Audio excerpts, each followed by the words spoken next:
Hello everyone, আসসালামু আলাইকুম। আশা করি ভালো আছেন। আজকে এবার নতুন একটা ভিডিও নিয়ে আসলাম। আপনাদের যদি ফেসবুক পেজে পার্টনার মনিটাইজেশন পলিসি ইস্যু ভায়োলেশনটা এসে থাকে তাহলে অবশ্যই এই ভিডিওটি না টেনে কন্টিনিউ করবেন, কারণ আমি এই ভিডিওতে কিছু টিপস শেয়ার করব। এই টিপসগুলো যদি আপনি ফলো করেন আপনার পেজের থেকে পার্টনার মনিটাইজেশন পলিসি ইস্যু ভায়োলেশনটা রিমুভ করতে পারবেন। আর এই ভায়োলেশনটা কী কী কারণে আসে এটাও আপনি জানতে পারবেন। সো বেশ, তাহলে এই ভিডিওটা শুরু করা যাক। প্রথমত, আপনার ফেসবুক পেজে পার্টনার মনিটাইজেশন পলিসি ইস্যু ভায়োলেশনটা যদি এসে থাকে এটা কী কারণে আসছে এটা আমি বলতেছি। সুবিয়াস, প্রথমত এক নাম্বার যে কারণটা হলো, আপনি যদি অন্য কারো কন্টেন্ট আপনার ফেসবুক পেজে আপলোড করেন তাহলে অবশ্যই এই ভায়োলেশনটা আসবে। আর দুই নাম্বার যে কারণটা হলো, আপনি যদি আপনার ফেসবুক যেই আইডিতে আপনি ফেসবুক পেজটা খুলছেন ওই আইডিতে যদি আপনার ভিডিওগুলো শেয়ার করেন অবশ্যই এই ভায়োলেশনটা আসবে। আর তিন নাম্বার যে কারণটা হলো, আপনি যদি আপনার ফেসবুক পেজের কাভার ফটো বারবার চেঞ্জ করেন, কাভার ফটো এবং প্রোফাইল ফটো, তাহলে এই ভায়োলেশনটা আসবে। আর 4 নাম্বার যে কারণটা হলো, আপনার সব কিছু ঠিক আছে, নিজের কন্টেন্ট নিজের সব কিছু, কোনো মিউজিক কিছু ইউজ করেন না, তারপর দেখা যায় যে ভায়োলেশন আসতেছে। এটা হলো আপনার ভিডিওতে যদি কোনো প্রকার প্রবলেম থাকে তাহলে এই ভায়োলেশনটা আসবে। এখন হলো আপনি যদি এই ভায়োলেশনটা রিমুভ করতে চান তাহলে আপনার কী কী করতে হবে। সো বিয়াস, রিমুভ করার জন্য অবশ্যই আপনার লাইভ করতে হবে। আপনার সব কিছু যদি নিজের কন্টেন্ট হয় তাহলে লাইভ করতে হবে।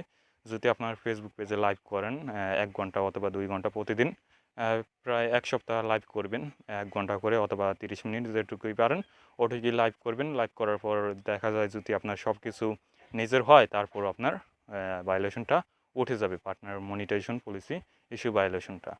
তারপর যদি না ওঠে, আর যদি আপনি এই ভুলগুলা করে থাকেন, এই ভুলগুলার ভিতরে একটা অথবা 2টা ভুল করে থাকেন, তাহলে এই ভুলগুলা যেরকম দেখা যায় যে আপনি যদি বারবার আপনার পেজের ভিডিওগুলো আপনার আইডিতে শেয়ার করেন তাহলে এখন থেকে শেয়ার করা বন্ধ করে দিবেন, ওইগুলা রিমুভ করে দিবেন।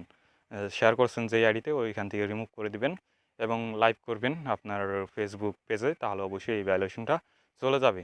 আর যদি তারপরও না যায়, অবশ্যই আপনারা চেষ্টা করবেন যে নিজের সব কিছু, আশা করি যাবে গা, কারণ যাদের ফেসবুক পেজে এই ভায়োলেশনটা আসছে কোনো প্রকারের প্রবলেম নাই, ভিডিওতে কোনো মানে ফেসবুক এটা ভেবে না যে অন্য কারোর কন্টেন্ট আপলোড করতেছেন। যদি লাইভ করেন তাহলে ভেবে নিব যে আপনার ফেসবুক পেজ। আশা করি বুঝতে পারছেন যে ফেসবুক পেজে যদি আপনি লাইভ করেন তাহলে অবশ্যই আপনার ফেসবুক পেজ থেকে পার্টনার মনিটাইজেশন পলিসি ইস্যু ভায়োলেশনটা চলে যাবে। আর যেই ভুলগুলোর কথা বললাম এই ভুলগুলো যদি না করে থাকেন, আর যদি করে থাকেন তাহলে যেটা বললাম যে আপনি যদি শেয়ার করে থাকেন তাহলে রিমুভ করে দিবেন। আর যদি প্রোফাইলে কাভার ফটো এবং প্রোফাইল ফটো বারবার চেঞ্জ করেন তাহলে আর চেঞ্জ করবেন না, একটা দিয়ে রাখবেন। আর হলো আপনি অন্য কারো কন্টেন্ট আপলোড করবেন না, নিজের কন্টেন্ট আপলোড করবেন, তাহলেই দেখা যায় যে আপনার ভায়োলেশনটা উঠে যাবে। যদি না ওঠে তাহলে অবশ্যই আপনি লাইভ করবেন। আশা করি বুঝতে পারছেন। নিজের পেজ হলে অবশ্যই লাইভ করলে এই ভায়োলেশনটা উঠে যাবে। সো বিয়াস, আজকের ভিডিওটা এই পর্যন্ত ছিল এবং এই ভিডিওটা শেষ পর্যন্ত দেখার জন্য অসংখ্য ধন্যবাদ আপনাদের। আর এরকম ভিডিও পেতে অবশ্যই আমাদের ইউটিউব চ্যানেলটাকে সাবস্ক্রাইব করে পাশে থাকা বেল আইকনটি অন করে দিবেন। আসসালামু আলাইকুম, থ্যাংক ইউ সো মাচ।